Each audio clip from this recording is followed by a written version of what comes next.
Hello students, how are you? I hope all of you are well. Student, आज इस video में हम बात करने वाले हैं रिवीजन वीडियो, है ना। रिवीजन करेंगे चैप्टर फर्स्ट का। Chapter first is electric current and electric field. First chapter है जिसमें हम इलेक्ट्रिक फील्ड के बारे में पढ़ते हैं और गॉसेस थ्योरम पढ़ते हैं, गॉसेस थ्योरम के एप्लीकेशंस पढ़ते हैं, और उससे पहले चार्ज की प्रॉपर्टीज एंड कूलम्स लॉ। इस चैप्टर में हम इतना चीजें डिस्कस करते हैं। तो आज इस वीडियो में हम डिस्कस करेंगे इलेक्ट्रिक फील्ड के कॉन्सेप्ट को। इलेक्ट्रिक फील्ड, इलेक्ट्रिक फील्ड और electric field due to a electric dipole, ये इस वीडियो में आज कवर करने वाले हैं। ठीक है, तो चलिए देखिए electric field. What is electric field? Electric field is a space around a charge. Electric field is a space around a charge in which another charge can experience a electrostatic force। मतलब एक charge को अगर कहीं पे भी place करते हैं तो उसके अराउंड एक ऐसा स्पेस बनता है, ठीक ना, और उस स्पेस के अंदर अगर किसी एक दूसरी चार्ज को अगर प्लेस करते हैं तो ये एक फोर्स को एक्सपीरियंस करता है। तो जिस रीजन तक, जिस स्पेस तक ये जो एक्सटर्नल चार्ज है या टेस्ट चार्ज है, ये टेस्ट चार्ज जिस जिस स्पेस में या जहां जहां फोर्स को एक्सपीरियंस करेगा वो स्पेस हो जाएगा इलेक्ट्रिक फील्ड। ठीक है ना। तो इलेक्ट्रिक फील्ड की definition, electric field around a space, around a space in which another charge can experience a force is known as electric field। Clear है? इलेक्ट्रिक फील्ड इंटेंसिटी इसको किस तरीके से मेजर करते हैं? तो इलेक्ट्रिक फील्ड इंटेंसिटी को डिफाइन किया गया है कि किसी भी इलेक्ट्रिक फील्ड में, जैसे लेट अस सपोज एक चार्ज है, प्लस क्यू चार्ज है, ठीक है ना, इस प्लस क्यू चार्ज के कारण इसके अराउंड एक फील्ड बन रहा है, इलेक्ट्रिक फील्ड बन रहा है इस तरीके से।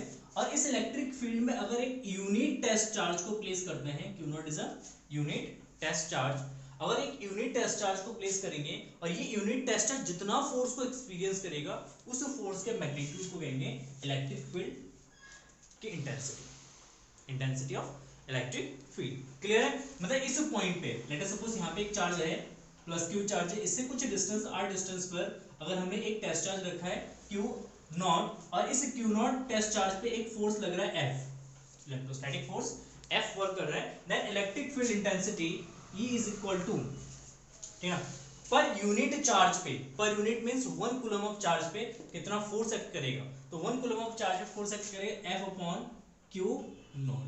क्यों? देखिए क्यू नॉट कूलम चार्ज पे फोर्स लग रहा है F, तो 1 कूलम ऑफ चार्ज पे कितना फोर्स लगेगा F by Q naught. And 1 coulomb of charge पे जितना फोर्स एक्ट करता है, जितना फोर्स वो एक्सपीरियंस करता है, उस फोर्स के मैग्नीट्यूड को कहते हैं इलेक्ट्रिक फील्ड इंटेंसिटी या इलेक्ट्रिक फील्ड की strength. Then E is equal to F upon Q naught and unit हो जाएगा इसका न्यूटन बाय कूलम, और एक और रिलेशन यूनिट यूज करते हैं वोल्ट पर मीटर। ये वोल्ट पर मीटर जब हमने potential gradient and electric field के बीच में रिलेशन फाइंड आउट किया था तो वहां से आता है V बाय M। क्लियर है? वोल्ट पर मीटर। अच्छा, what is E is a vector quantity, ये हमारा एक वेक्टर क्वांटिटी है। तो वेक्टर क्वांटिटी में डायरेक्शन होता है, तो direction of E, direction of E, direction of E along the direction of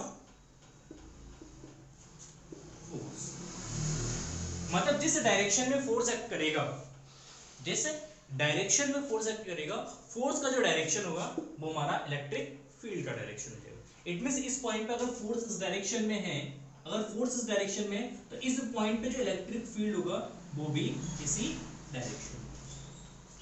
ठीक है, अगर यहाँ पे माइनस क्यू चार्ज रखा होता और ये माइनस क्यू चार्ज, ये प्लस का टेस्ट चार्ज, इसमें फोर्स इस डायरेक्शन में एक्ट करता क्योंकि फोर्स ऑफ अट्रैक्शन होता, दोनों के बीच में अट्रैक्शन होता, फोर्स इस डायरेक्शन में, देन नेगेटिव चार्ज के कारण इलेक्ट्रिक फील्ड भी इसी डायरेक्शन में होता। क्लियर है? तो ये तो हो गया हमारा electric field and electric field intensity. Electric field means space around a charge in which another test charge can experience a force, it is called the electric field, and electric field intensity की per unit charge पे कितना force act करता है उसको हम electric field intensity कहते हैं। ठीक है, इतनी चीजें तो समझ में आता है। नेक्स्ट होता है electric field lines. Electric field lines, electric field lines क्या है?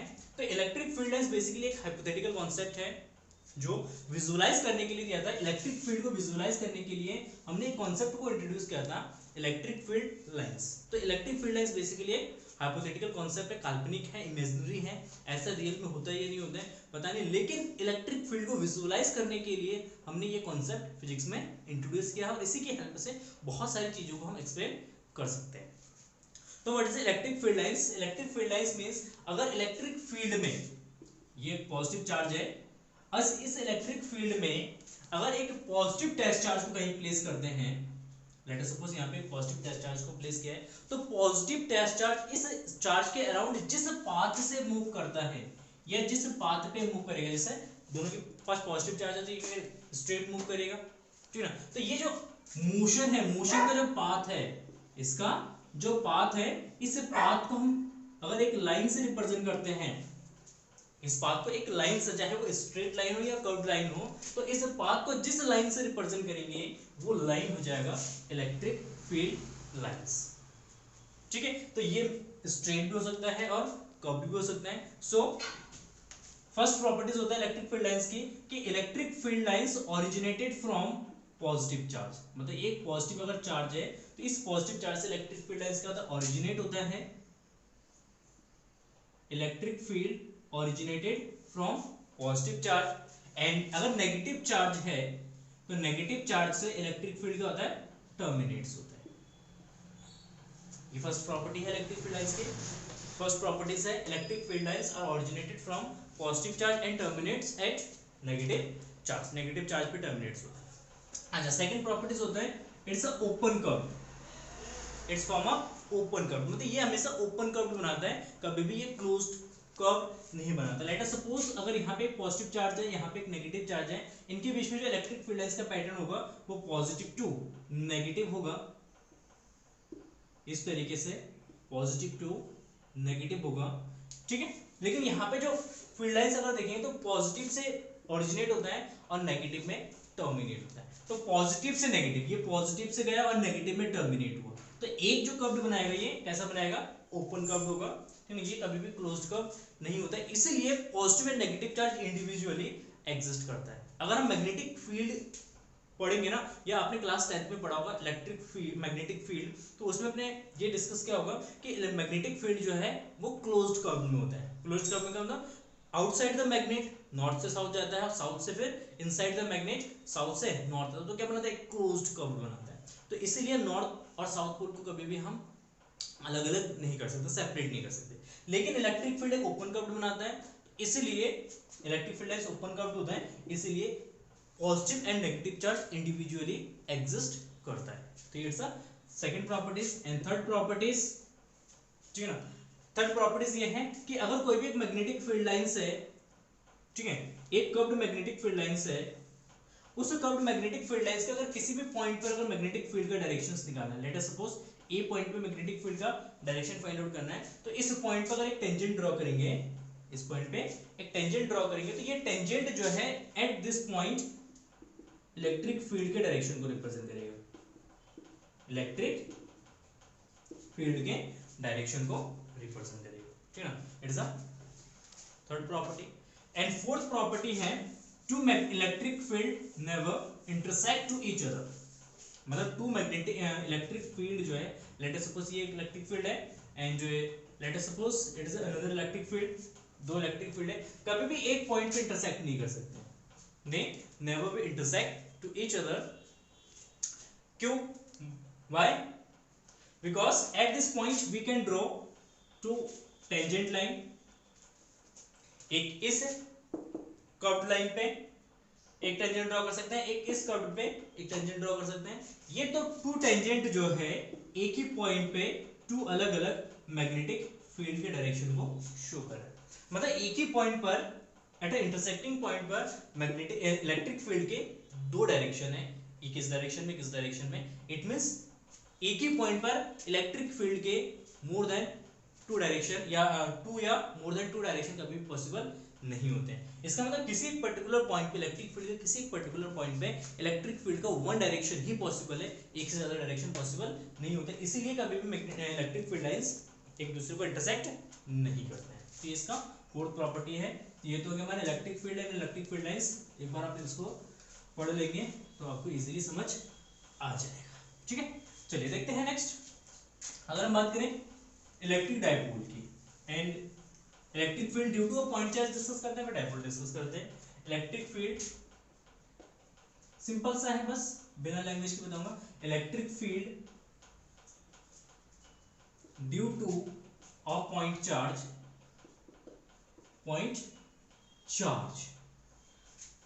ठीक है। Let us suppose at a point O a positive q charge is placed, it's a point charge।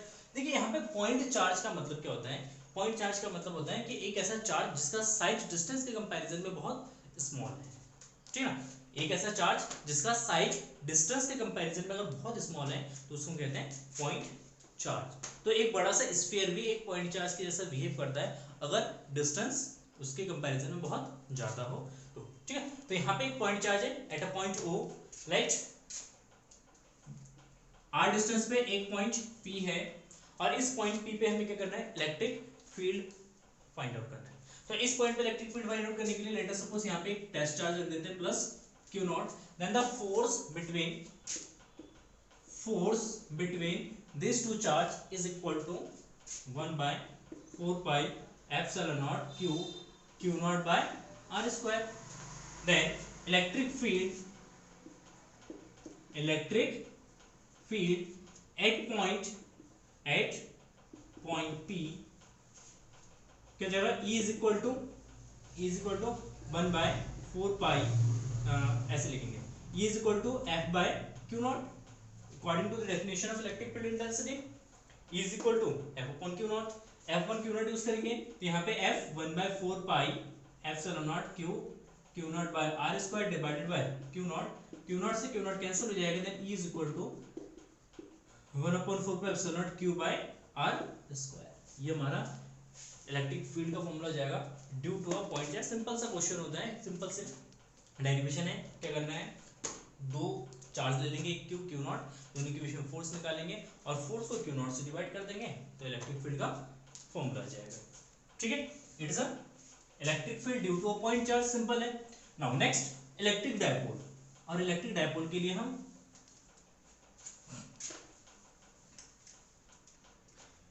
Electric field find out करेंगे। Electric dipole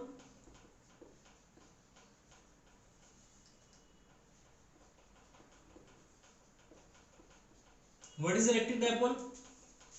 Electric dipole basically it is a system or an arrangement of two and opposite charges of equal magnitude, and they are lie at a small distance। मतलब दो equal and opposite charge अगर एक दूसरे से कुछ small distance पे अगर placed होते हैं तो ये जो अरेंजमेंट होता है, इस अरेंजमेंट को कहते हैं इलेक्ट्रिक डायपोल। ठीक है, सिंपल सा डेफिनेशन है, it is the arrangement of two equal and opposite charges which is placed at a small distance.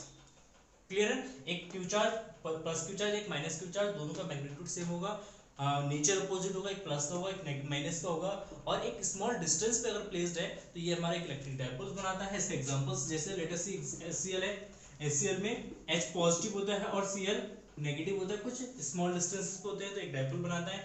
HBr बनाता है, एक डायपोल बनाता है। ठीक है, NaCl बनाता है, NaCl, ठीक है, इसमें भी Na और Cl एक दूसरे से कुछ डिस्टेंस पर होते हैं। तो ये जो एग्जांपल्स हैं ये सारे इलेक्ट्रिक डायपोल्स के हैं। ठीक है, now what is electric dipole moment? Electric dipole moment P, इसको रिप्रेजेंट करते हैं P से। Then the electric dipole moment can be defined as the product of magnitude of one charge and distance between these two charges. मतलब electric dipole moment जो होता है ये define किया गया है कि दोनों में से किसी एक चार्ज का मैग्नीट्यूड लेंगे तो मैग्नीट्यूड हमेशा किस में होगा, प्लस का होगा। तो एक चार्ज का मैग्नीट्यूड इनटू दोनों चार्जेस के बीच की डिस्टेंस, कितना है, q इनटू 12। तो q into 12 is equal to हो जाएगा इलेक्ट्रिक डायपोल मोमेंट, क्या जगह इलेक्ट्रिक डायपोल मोमेंट। तो p is equal to q into 2l and unit इसका होता है coulomb metre and it is a vector quantity. कैसी क्वांटिटी है, वेक्टर क्वांटिटी है। और वेक्टर क्वांटिटी में क्या होता है, अपना डायरेक्शन होता है, ठीक है ना, मोस्ट इंपॉर्टेंट है डायरेक्शन। तो डायपोल, इलेक्ट्रिक डायपोल मूवमेंट का जो डायरेक्शन होता है हमेशा याद रखना, direction of electric dipole movement is negative charge to positive charge. मतलब जो p का जो डायरेक्शन है वो हमेशा नेगेटिव चार्ज से पॉजिटिव चार्ज की तरफ होता है, नेगेटिव से पॉजिटिव, मतलब इस डायरेक्शन में हमारा क्या होगा, इलेक्ट्रिक डायपोल मूवमेंट, ठीक है। तो डायरेक्शन हो जाता है, हमेशा याद रखना डायरेक्शन डायपोल मूवमेंट का हमेशा नेगेटिव चार्ज से पॉजिटिव चार्ज की तरफ होगा, नेगेटिव से पॉजिटिव चार्ज की तरफ होगा। Dipole movement p is equal to q into 12 and dipole movement किस चीज को रिप्रेजेंट करता है, डायपोल मूवमेंट रिप्रेजेंट करता है स्ट्रेंथ ऑफ डायपोल। मतलब हमारा डायपोल कितना स्ट्रांग है, ठीक ना, उस स्ट्रांगनेस को या स्ट्रेंथ को मेजर करता है डायपोल मोमेंट। मतलब किसी भी इलेक्ट्रिक डायपोल का अगर डायपोल मोमेंट ज्यादा है तो इसका मतलब है उसका स्ट्रेंथ ज्यादा होगा, ठीक है, क्लियर है। ये तो ये इलेक्ट्रिक डायपोल, सिंपल सी बातें हम पढ़ चुके हैं पहले, बस रिवाइज कर रहे हैं। Now next, electric field at an axial point due to electric dipole. मतलब इलेक्ट्रिक डायपोल के कारण उसके एक्सियल पॉइंट पे क्या करेंगे, इलेक्ट्रिक फील्ड फाइंड आउट करेंगे। Now let us see, just we have a electric dipole, ये हमारा नेगेटिव चार्ज है, ये हमारा पॉजिटिव चार्ज है, ठीक। डिस्टेंस दोनों के बीच में 2l का है, ये 2a का है, कितना भी ले सकते हैं, कोई दिक्कत नहीं है, 2a भी ले सकते हैं, 2l भी ले सकते हैं, 2r भी ले सकते हैं, कोई दिक्कत नहीं। ये इसका मिडिल पॉइंट है, मिड पॉइंट से स्मॉलर डिस्टेंस पे एक्सियल पॉइंट पर, एक्सियल मतलब इसके एक्सिस पे यहाँ पे एक पॉइंट P है एंड इस पॉइंट P पे हमें क्या करना है, इलेक्ट्रिक फील्ड फाइंड आउट करना है, ठीक है। तो यहाँ पे एक चीज हमेशा आपको याद रखना है, ठीक है, कि इलेक्ट्रिक फील्ड और डायपोल मूवमेंट का डायरेक्शन नेगेटिव टू पॉजिटिव, इस डायरेक्शन में dipole movement negative to positive. जब भी एक्सियल पॉइंट पे हम इलेक्ट्रिक फील्ड फाइंड आउट करेंगे तो याद ये रखना है कि हमेशा नेगेटिव चार्ज से पॉजिटिव चार्ज की तरफ होता है हमारा dipole movement, and dipole movement and electric field same direction होनी चाहिए, ठीक है। अगर सेम डायरेक्शन में होता है, एंगल दोनों के बीच में कितना होता है, 0 डिग्री का होना चाहिए। अगर 0 डिग्री के एंगल पर है तब जाके हमारा डायपोल जो है वो स्टेबल स्टेट में रहेगा। अगर 180 के डायरेक्शन में अगर इलेक्ट्रिक फील्ड इस डायरेक्शन में रहता है, डायपोल मूवमेंट इस डायरेक्शन में, तो ये अनस्टेबल स्टेट हो जाएगा। और यहाँ पे थोड़ा सा अगर डायपोल डिसबैलेंस होता है तो वो 180 डिग्री को रोटेट करके अपना पोजीशन चेंज कर लेगा। तो जब भी हम एक्सियल पॉइंट पे इलेक्ट्रिक फील्ड फाइंड आउट करेंगे, एक चीज आपको ध्यान रखना हमेशा, dipole movement and electric field same direction में होनी चाहिए, ठीक है। तो late us suppose P point है, इस P पॉइंट पे हमें इलेक्ट्रिक फील्ड फाइंड आउट करना है। इसकी डिस्टेंस मिड पॉइंट से r डिस्टेंस पर है, ठीक है ना, ये l डिस्टेंस पे, ये l डिस्टेंस पे मिड पॉइंट से, ठीक है ना। तो नेगेटिव q चार्जेस की डिस्टेंस जो है l प्लस r, ठीक, और प्लस q से इसकी डिस्टेंस जो है r minus l, let us suppose a और ये b और ये o, ठीक। Then electric field at point P due to positive charges E1 and due to negative charges E2 इस डायरेक्शन में जाएगा, ठीक है ना, पॉजिटिव से आउटवर्ड एंड नेगेटिव के लिए इनवर्ड, ठीक है ना। तो इसलिए E1 आउटवर्ड है, E2 इनवर्ड है, clear. Now at point P electric field at point P due to plus q charge that is equal to E1 is equal to यहाँ पे वेक्टर लगा देना इसमें, ठीक है, वेक्टर क्वांटिटी है। then E1 is equal to 1/4 pi epsilon naught Q by R square. R square means BP का square. Then 1 upon 4 pi epsilon naught Q by BP. BP is equal to R minus L. R minus L का square. What is the direction of E1? Direction of E1 is equal to V2P. B2P. B से P के direction में होगा electric field का. ठीक है. Then next electric field at point P due to minus Q charge. Due to minus Q charge, that is equal to E2 is equal to 1 by 4 pi epsilon naught Q by AP का square. यहाँ पे negative sign नहीं रखेंगे इसमें equation में, क्योंकि negative sign यहाँ पे इंडिकेट कर रहा है डायरेक्शन को. ठीक है, डायरेक्शन के साथ इंक्लूड कर दिया है साइन को, तो इसलिए यहाँ पे वैल्यू हमेशा मैग्नीट्यूड में ही सब्स्टिट्यूट करेंगे. या तो एक चीज हमें ऐसा याद रखना कि जब भी हम वेक्टर क्वांटिटीज में वैल्यू सब्स्टिट्यूट करते हैं प्लस में रखते हैं, स्केलर क्वांटिटीज में वैल्यू सब्स्टिट्यूट करते हैं तो नेगेटिव में रखते हैं. ठीक है, ये चीज याद रखना. तो E2 is equal to this and that is equal to 1 upon 4 pi epsilon naught Q by AP. AP is equal to R plus L का स्क्वायर एंड डायरेक्शन P2A. ये डायरेक्शन क्या है? P2A के डायरेक्शन में inward. Then the net electric field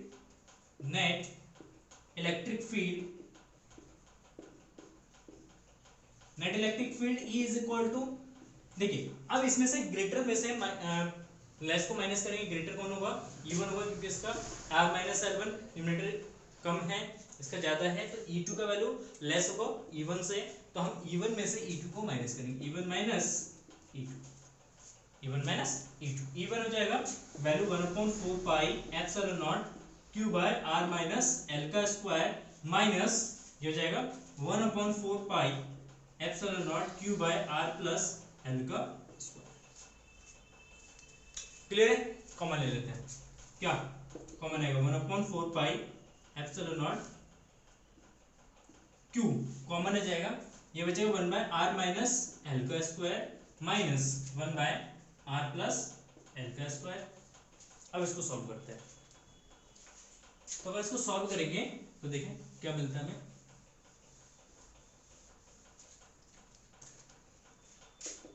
Q by 4 pi epsilon naught LCM ले लेंगे, इसका multiply होगा, इसका मल्टीप्लाई जाएगा, तो R plus L का square minus R minus L का square divided by R minus L का square into R plus L का स्क्वायर.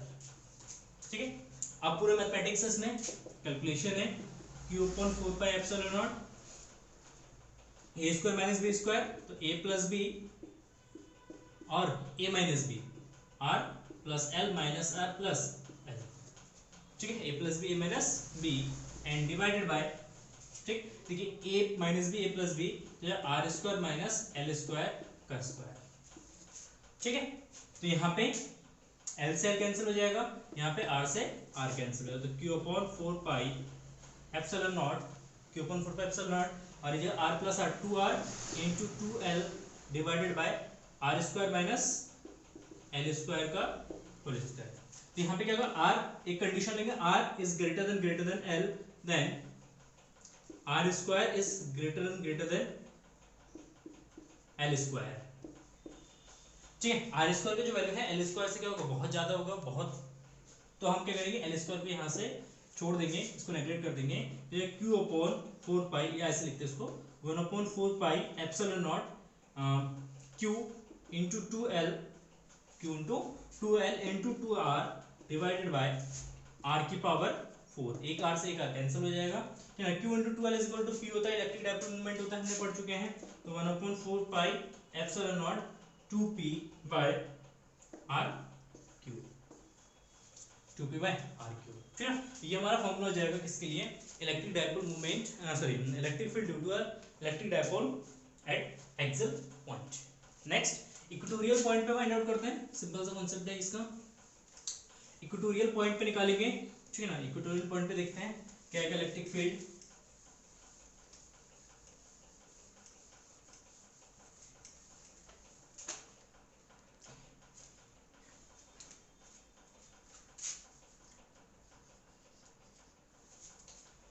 इक्वेटोरियल पॉइंट,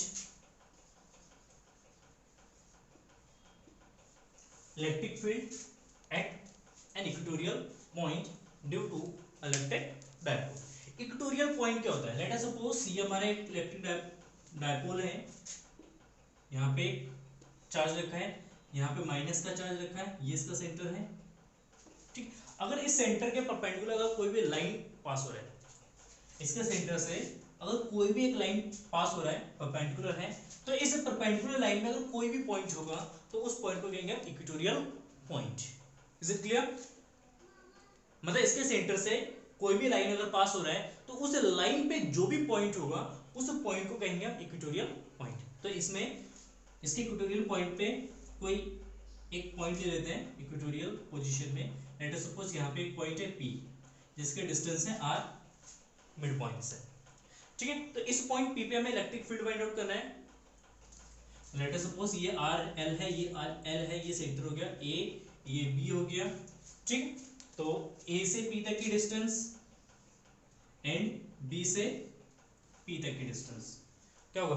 इक्वल होगा, क्योंकि ये 90 डिग्री पे है। पाइथागोरस थ्योरम अप्लाई करेंगे तो जो root of R square plus L square, ये भी जो root of R square plus L square, and let us suppose this angle is theta and this one also theta, ये भी थीटा हो जाएगा। Then electric field due to a positive charge at point P will be in this direction and due to negative charge will be in this direction। E2 इस direction में हो जाएगा, E1 इस direction में हो जाएगा, ठीक है। और इसका इन दोनों का जो रिजल्टेंट जाएगा, तो रिजल्टेंट इसके पैरेलल एक लाइन ड्रॉ कर देंगे, तो ये इस डायरेक्शन में इसका रिजल्टेंट इलेक्ट्रिक फील्ड होगा। वो फाइंड आउट करने के लिए यहाँ पे हम क्या करेंगे, इलेक्ट्रिक फील्ड के कंपोनेंट्स बनाएंगे, इलेक्ट्रिक फील्ड्स के कंपोनेंट्स बनाएंगे। ये लाइन नहीं ड्रॉ है, तो लाइन नहीं बनता है, ये भी है, ठीक। एक यहां से लाइन ड्रॉ कर लेंगे। देन ये एंगल अगर थीटा है तो ये भी थीटा हो जाएगा, और ये थीटा है तो ये भी थीटा हो जाएगा। तो E1 एंड E2 के हम कंपोनेंट कर सकते हैं, ठीक है। E1 के कंपोनेंट करेंगे किस डायरेक्शन में? ये हॉरिजॉन्टल कंपोनेंट होगा E1 cos थीटा, ये हमारा वर्टिकल कंपोनेंट हो जाएगा E1 sin theta. Same E2 के भी कंपोनेंट करेंगे, E2 का कंपोनेंट होगा इस डायरेक्शन में E2 cos थीटा, और एक वर्टिकल कंपोनेंट हो जाएगा E2 sin थीटा, ठीक है। तो ये दोनों सेम डायरेक्शन में, ये दोनों अपोजिट डायरेक्शन में। यहां पे देख लेते हैं electric field due to a point charge plus Q at point P, मतलब पॉइंट P पे पॉजिटिव Q के कारण जितना चार्ज होगा वो हो जाएगा हमारा E1 is equal to 1/4 pi epsilon naught Q by AP, and AP is equal to AP का square, then 1/4 pi epsilon naught Q by AP, इसका स्क्वायर करेंगे R square plus L square का root का square, इसका square हो जाएगा। It means 1/4 pi epsilon naught Q by R square plus L square, R square plus L square, तो ये जो हमारा E1। Direction A to P, A से P की तरफ आउटवर्ड होगा, ठीक है। Then electric field due to minus Q charge at point P, ये लैंग्वेज आप लिखेंगे, ठीक है ना। E2 इज इक्वल टू हो जाएगा, E2 इज इक्वल टू ये सेम हो जाएगा 1/4 pi epsilon naught Q by R square plus L square, भी सारी सब कुछ सेम है, चार्ज का मैग्नीट्यूड सेम है, डिस्टेंस सेम है, सब कुछ सेम है। तो पॉइंट P पे electric field due to negative charge कितना हो जाएगा? डायरेक्शन चेंज होगा बस, P टू B, मतलब इनवर्ड होगा, P टू B, ये P पॉइंट था, क्लियर है। So from the both equation we can see here that E1 is equal to E2, E1 and E2 का मैग्नीट्यूड क्या है आपस में सेम है। जब मैग्नीट्यूड सेम होगा तो E1 sin theta and E2 sin theta एक दूसरे को कैंसिल आउट करेंगे, क्योंकि इक्वल मैग्नीट्यूड में होंगे और अपोजिट डायरेक्शन में, तो ये कैंसिल आउट करेंगे। Then net electric field at point P net is equal to E1 cos theta plus E2 cos theta, E1 cos theta plus E2 cos theta. Clear है ना? E1 and E2 का magnitude same है तो हम इसको लिख सकते हैं 2E1 cos theta, 2E1 cos theta and 2E1 का वैल्यू सब्स्टिट्यूट कर देंगे तो 1/4 pi epsilon naught Q by R square plus L square into cos theta. अगर इस वाली डायग्राम से अगर cos थीटा का वैल्यू निकालते हैं, ये मिटा देता हूं इसको, ठीक है, अगर इसमें क्या निकालते हैं, मैग्नीट्यूड निकालते हैं किसका, cos थीटा का, then cos theta is equal to ये आ जाएगा बेस अपॉन हाइपोटेनियस, बेस हो जाएगा L एंड हाइपोटेनियस हो जाएगा root of R square plus L square, यहाँ पे सब्स्टिट्यूट कर देंगे, then E is equal to ये आ जाएगा 1/4 pi epsilon naught Q into 2L, Q into 2L, 2 लिख देते से, और upon R square plus L square into L by root of R square plus L square. ठीक है, देखो तो ये जाएगा 1/4 pi epsilon naught Q into 2L divided bye R square plus L square की पावर 3 बाय, तो root का मतलब होता है 1/2 पावर 1/2 प्लस 1, इसको ऐड करेंगे तो 3/2, तो पावर कितना जाएगा 3/2। कंडीशन फिर से अगेन यूज करेंगे, R is greater than L, then R square is greater than L square, मतलब L स्क्वायर से बहुत बड़ा होगा तो इसलिए L स्क्वायर बहुत ही छोटी क्वांटिटी होगी, इसको यहाँ से नेगलेक्ट कर देंगे, रिमूव कर देंगे, then E is equal to 1/4 pi epsilon naught Q into 2L is equal to P, dipole moment P upon R square की पावर 3/2, तो यहाँ से आ जाएगा 1/4 pi epsilon naught P by R cube, ठीक ना, तो P बाय R क्यूब। तो यहाँ पे अगर देख रहे हैं तो ये जो हमारा एक्सियल पॉइंट पे इलेक्ट्रिक फील्ड निकाला था हमने, उसमें 2p आ रहा था, तो मतलब electric field in equatorial point, electric field in equatorial point is equal to half of electric field in axial point. ये एक रिलेशन आ जाता है इसमें, इक्वेटोरियल पॉइंट और एक्सियल पॉइंट में इलेक्ट्रिक फील्ड के रिलेशन। ठीक है, क्लियर है? तो ये एक सिंपल सा क्वेश्चन है, एक दो क्वेश्चन करते हैं सिंपल सा। So now take example numericals question first. देखिए यहाँ पे एक चीज हम डिस्कस करते हैं थोड़ा सा चीज, ठीक है ना, लेट अस सपोज अगर एक इलेक्ट्रिक फील्ड है,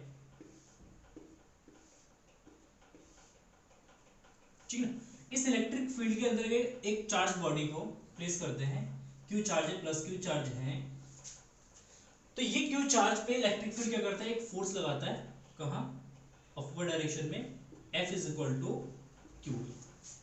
ठीक है, अगर इसको यहीं पे इक्विलिब्रियम स्टेट पे अगर इसको बैलेंस करना है, रेस्ट पे रखना है यहाँ पे, तो लेट अस सपोज अगर इस बॉडी का एक मास m है तो इसका एक वेट भी वर्क करेगा mg, कहाँ, डाउनवर्ड डायरेक्शन में, ठीक है ना। तो ये चार्ज बॉडी कोई भी ड्रॉप हो सकता है, वाटर ड्रॉप हो सकता है, ऑयल ड्रॉप हो सकता है, कुछ भी हो सकता है, ठीक है ना। अगर इसको यहाँ पे रेस्ट पे रखना है तो इसका मतलब ये है कि इस पे ऊपर और नीचे की डायरेक्शन में जो फोर्स लगेगा वो आपस में इक्वल होनी चाहिए। It means Q is equal to mg। तो यहाँ से E फाइंड आउट कर सकते हैं या Q भी फाइंड आउट कर सकते हैं, ठीक है ना, या जो भी वैल्यू निकालना हो इस इक्वेशन से हम निकाल सकते हैं। तो इसी पे बेस्ड क्वेश्चन है हमारा, calculate the electric field strength required to just support a water drop of mass 10⁻³ kg and having a charge 1.6, having a charge Q is equal to 1.6 into 10⁻19 coulomb and mass is equal to 10⁻³ kg and G ले लेते हैं 10 metre पर second. तो इसको hang करने के लिए यहाँ पे इलेक्ट्रिक फील्ड कितना चाहिए वो बताना है। Then electric field E is equal to mg by q, is equal to mg by q, then the value of m is 10⁻³ in value of g is equal to 10 divided by 1.6 into 10⁻19, then 1 by 1.6 into 10⁻³ plus का 1, 19 को ऊपर ले जाएंगे तो plus का 19, ठीक है ना, पॉइंट डाल देंगे ऊपर 0, तो 10/16 इंटू 10⁻20 में से 3 सब्ट्रैक्ट करेंगे तो 17, ठीक, और इसको डिवाइड कर देंगे 2 से, 5/8 इंटू 10⁻17 न्यूटन पर कूलम। मतलब इतना स्ट्रेंथ का एक इलेक्ट्रिक फील्ड चाहिए अगर इस ऑयल ड्रॉप को यहाँ या वाटर ड्रॉप को अगर हवा में क्या करना है, हैंग करना है, उसको लटकाना है, तो इतना इलेक्ट्रिक फील्ड हमें चाहिए। ठीक, thank you for watching this video. और नेक्स्ट लेक्चर्स में हम Gauss's theorem and Gauss theorem की एप्लीकेशंस करेंगे। और बाकी अगर आपको कोई किसी भी क्वेश्चंस में डाउट है, कुछ पूछना है, तो आप पूछ सकते हैं व्हाट्सएप में या कमेंट सेक्शन में। ठीक है, thank you for watching this video and have a nice day, bye bye.